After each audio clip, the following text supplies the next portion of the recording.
Hi friends, welcome back to our channel. Kedarnath ఆలయ రహస్యాలు. 400 సంవత్సరాల నుంచి ఒక మందిరం మంచుతో కప్పబడి ఉంది. అక్కడ ఎప్పుడూ మంచుగడ్డలు పడుతూనే ఉండేవి. అంత పెద్ద మంచుగడ్డలు పడ్డా కూడా మందిరానికి ఎలాంటి డ్యామేజ్ కాలేదు. అలా చాలా సంవత్సరాల తర్వాత మంచు కరగడంతో ఆ మందిరం బయటపడింది. సైంటిస్టులు, జియాలజిస్టులు ఆ మందిరాన్ని చూసి ఆశ్చర్యపోయారు. ఈ మందిరాన్ని దర్శించడం వల్ల మోక్షం లభిస్తుందని అందరూ చెప్పుకుంటూ ఉంటారు. మహాభారతంలో స్వయంగా మహాదేవుడే పాండవులకు స్వర్గానికి మార్గం చూపించాడు. శివుడి యొక్క 12 జ్యోతిర్లింగాలలో ఈ మందిరం ఒకటి. దీన్ని శ్రీ కేదారినాథ్ టెంపుల్ అంటారు. ఇది హిమాలయ ప్రాంతంలో కొలువై ఉంది. ఈ టెంపుల్కి సంబంధించిన రహస్యాలు చాలా ఉన్నాయి. ఈ వీడియోలో అన్నీ చూద్దాం.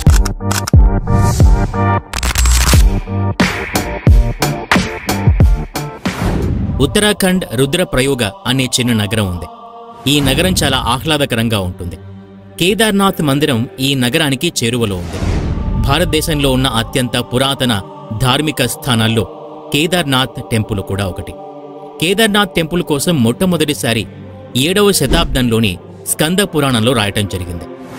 కేదార్నాథ్ సముద్ర తలం నుంచి 3584 మీటర్ల ఎత్తు ఉన్న ఈ మందిరం 6 అడుగుల స్టోన్ ప్లాట్ఫామ్ మీద నిర్మించడం జరిగింది.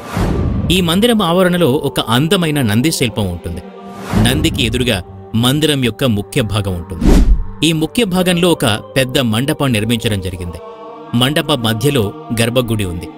ఆ గర్భగుడిలో పిరమిడ్ షేపులో ఉన్న ఒక శివలింగం ఉంది. ఇలాంటి శివలింగం ప్రపంచంలో ఎక్కడా లేదు. మంచుతో కప్పబడిన ఈ గుడిలో ఎన్నో రహస్యాలు దాగి ఉన్నాయి. ఈ మందిరాన్ని పాండవులు నిర్మించారని చెప్పుకుంటారు. మహాభారత యుద్ధంలో తమ గురువుల్ని, సోదరుల్ని వధించడం వల్ల పాండవులు చాలా బాధపడ్డారు. యుద్ధం తర్వాత పాండవులు హస్తినాపురాన్ని పాలించారు. అయినా పాండవులకు మనశ్శాంతి లభించలేదు. వేదవ్యాసుడి వద్దకు తమ మనోవేదన పరిష్కారం కోసం వెళ్లారు. పాపాలకు విముక్తి కావాలి అని వేదవ్యాసుని అడుగుతారు. విముక్తి పొందాలంటే మీరు శివుడి దగ్గరికి వెళ్ళాలి అని వేదవ్యాసుడు చెప్తాడు. అప్పుడు అభిమన్యుడి పుత్రుడైన పరీక్షిత్కి రాజ్యాధికారం ఇచ్చే శివుడి దర్శనం కోసం ద్రౌపదితో పాటు కాశీకి బయలుదేరారు. అయితే కాశీలో శివ దర్శనం కాకపోవటం వల్ల పాండవులకు ఏం చేయాలో అర్థం కాలేదు.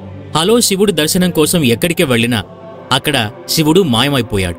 అలా చివరగా ఉత్తరాఖండ్ గుప్తా కాశీలో ప్రత్యక్షమయ్యాడు. పాండవులు శివుణ్ణి వెతుక్కుంటూ అక్కడి కూడా వచ్చినప్పుడు వాళ్ల నుండి తప్పించుకోవడానికి శివుడు నంది రూపం ధరించి పశువుల మందలో కలిసిపోయాడు. పాండవులు చాలా సమయం వెతకసాగారు. చివరికి భీముడు నంది రూపంలో ఉన్న శివుణ్ణి గుర్తించాడు.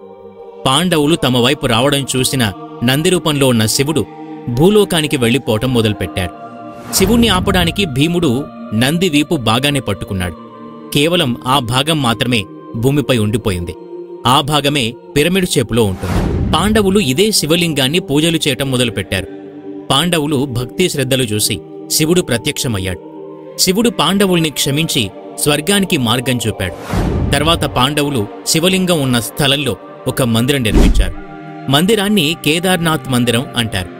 శివుడు నంది రూపం భూలోకం వెళ్లినప్పుడు ముఖభాగం రుద్రనాథ్లో, తలభాగం కల్పశ్వర్లో, భుజభాగం తుంగనాథ్లో, నభిభాగం మధ్య మహేశ్వర్లో కొలువైంది. అందుకే కేదార్నాథ్తో పాటు ఈ 4 క్షేత్రాలు కలిపి పంచకేదార్ అని అంటారు. కేదార్నాథ్ కోసం ఎన్నో కథలున్నాయి. ఈ కేదార్నాథ్ని 8వ శతాబ్దంలో ఆది శంకరాచార్యులు నిర్మించారని చెప్తారు. కానీ ఆర్కియాలజికల్ డిపార్ట్మెంట్ టెంపుల్ రాళ్లను పరీక్షలు చేసినప్పుడు వీటి టైం లైన్ మహాభారత కాలంలో మ్యాచ్ అయి ఉంటుంది. శివుడి యొక్క రుద్రరూపం కాలభైరవుడు కేదార్నాథ్ టెంపుల్ని ప్రొటెక్ట్ చేస్తూ వస్తున్నాడని చెప్పుకుంటూ ఉంటారు.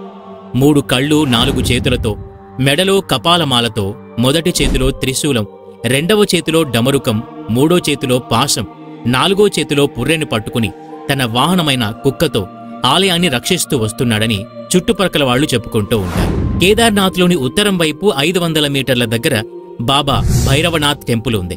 ఖచ్చితంగా భైరవనాథ్ టెంపుల్ని దర్శించుకోవాలి. ఎక్స్ట్రీమ్ వెదర్ కండిషన్స్ వల్ల కేదార్నాథ్ మంచుతో కప్పబడి ఉంటుంది. ఆ 6 నెలల సమయంలో ఇక్కడికి ఎవరూ రారు.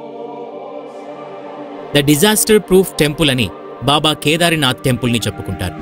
13వ శతాబ్దం నుంచి 17వ శతాబ్దం వరకు ఎన్నో మౌంటైన్ రేంజెస్ సరౌండింగ్ ఏరియాస్ని పూర్తిగా మంచుతో కప్పబడి ఉన్నాయి.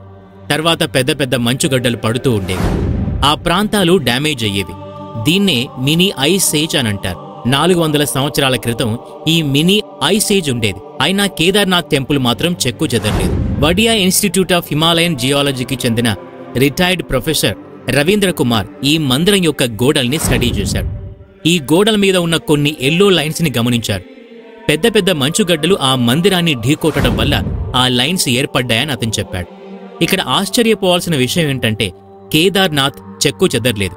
అందుకే టెంపుల్ని డిజాస్టర్ ప్రూఫ్ టెంపుల్గా చెప్పుకుంటారు. 2013లో ఉత్తరాఖండ్ ఫ్లడ్స్ తర్వాత ఈ విషయంపై అందరికీ నమ్మకం మరియు క్లారిటీ వచ్చింది. ఉత్తరాఖండ్ మొత్తం నామరూపాలు లేకుండా చేసిన ఈ వరదలు టెంపుల్కి చెందిన ఒక చిన్న రాయిని కూడా కదిలించలేకపోయాయి. ఈ ఇన్సిడెంట్ జరిగిన తర్వాత ఆర్కియాలజికల్ సర్వే ఆఫ్ ఇండియా ఈ మందిరాన్ని స్టడీ చేసింది.